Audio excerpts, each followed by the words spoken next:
Bismillahirrahmanirrahim. Assalamualaikum warahmatullahi wabarakatuh. Alhamdulillahi rabbil alamin. Wassalatu wassalamu ala ashrafil anbiya'i wal mursalin wa ala alihi wa ashabihi ajma'in. Amma ba'du. Puji syukur kita panjatkan kehadirat Allah Subhanahu wa ta'ala yang telah memberikan kita rahmat dan hidayahnya sehingga kita dapat dalam keadaan sehat walafiat.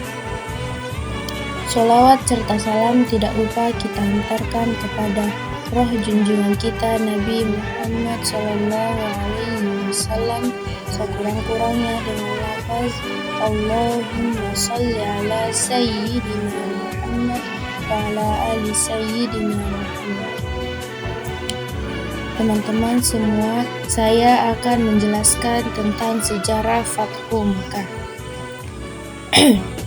Awal dari sejarah Fathu Mekah adalah dilanggarnya perjanjian Hudaybiyah yang diteken oleh Nabi Muhammad SAW mewakili Islam dengan Suhail bin Amr mewakili kaum Quraisy di tahun ke-6 Hijriah.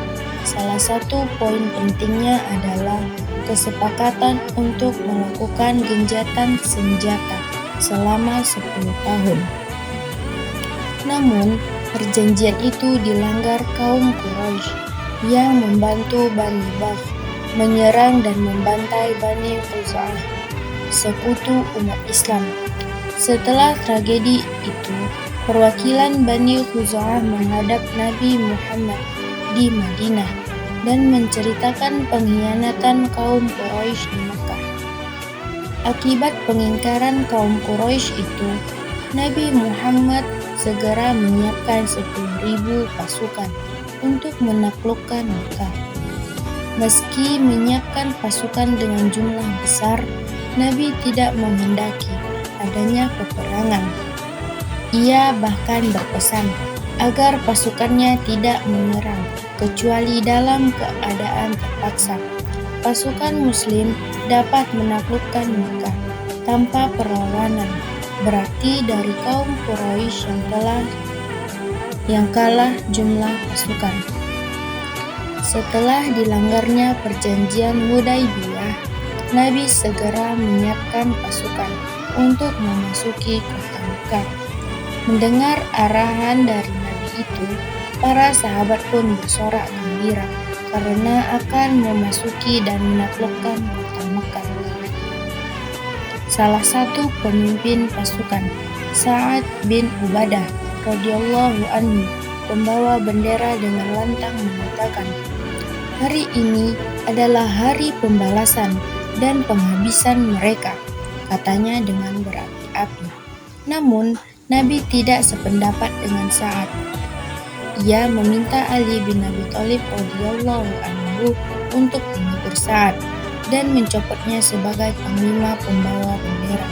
Setelah dicopot, bendera diserahkan kepada anak Sa'ad bin Ubadah, yaitu Qais bin Sa'ad bin Ubadah, dan Nabi pun mengatakan dengan tegas, "Hari ini adalah hari kasih sayang."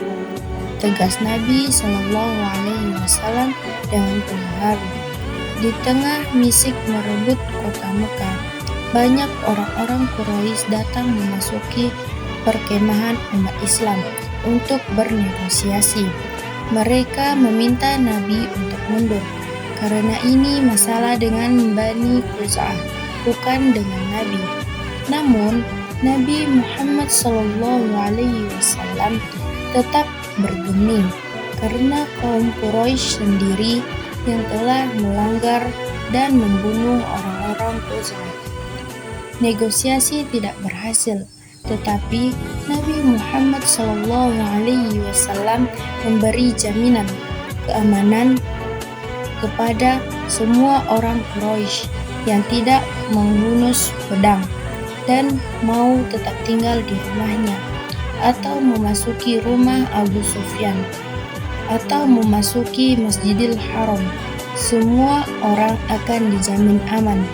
hanya mereka yang melawan yang akan pergi. Moral dan spiritual bukan hanya kemenangan fisik, tapi kemenangan akhlak dan pemaafan yang menaklukkan hati musuh. Mekah menjadi negeri Islam.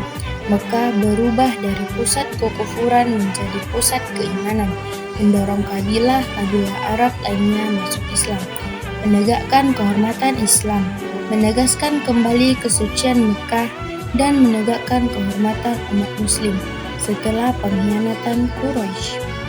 Teman-teman, dari kisah Fathu Mekah ini kita dapat menyimpulkan bahwa Fathu Mekah adalah peristiwa bersejarah yang tidak hanya menandai kemenangan fisik, tetapi juga mengenang moral dan spiritual yang memengaruhi perkembangan Islam pada masa itu dan masa yang akan datang.